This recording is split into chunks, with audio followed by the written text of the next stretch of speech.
Chandni Chowk Lok Sabha seat से लगातार 2 बार के सांसद कांग्रेस के वरिष्ठ नेता कपिल सिब्बल ने कहा कि देश में कहीं पर भी नरेंद्र मोदी की लहर नहीं है।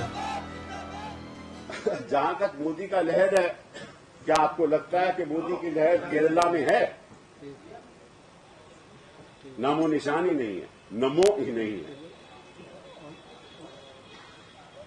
क्या तमिलनाडु में है?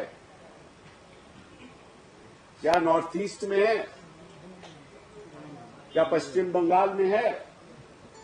क्या उड़ीसा में है? उड़ीसा में है? क्या आंध्रा में है? क्या कर्नाटका में है? 215 सीट तो मैंने आपको गिना दी और आप कहते हैं कि मोदी की लहर है। 215 सीटों में तो है ही नमो का नाम ही नहीं है। फिर चलिए उत्तर भारत को देखें।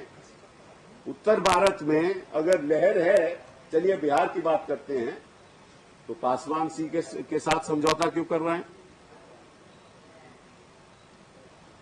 अगर लहर मोदी की है तो मोदी की लहर बिहार में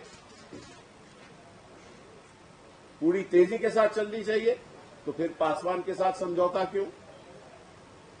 7 सीटें पासवान साहब को क्यों दी? महाराष्ट्र भी लहर नहीं है क्योंकि शिवसेना भी विरोध करती है। बड़ी कोशिश कर रहे थे कि राज्य के साथ कोई ना कोई समझौता हो जाए, तो अगर मोदी की लहर है तो समझौता की बातचीत क्यों? गडकरी साहब क्यों उनके यहां गए थे समझौता करने? अकाली पंजाब में कौन सी लहर है?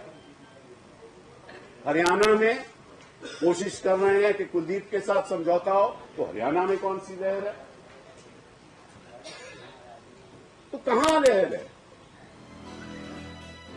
कपिल सिब्बल ने मोदी को सुझाव भी दिए। नरेंद्र मोदी अपने लीडर को कहे कि भैया जरा खुलेआम जनता के बीच में आओ, हवा में बात नहीं करो। जनता के बीच में आओगे तो जनता तभी गले लगाएगी, स्टेज से जनता कभी गले नहीं लगाती। और अगर इतनी ही लहर है तो गुजरात से मत लड़ो, वाराणसी से लड़ो।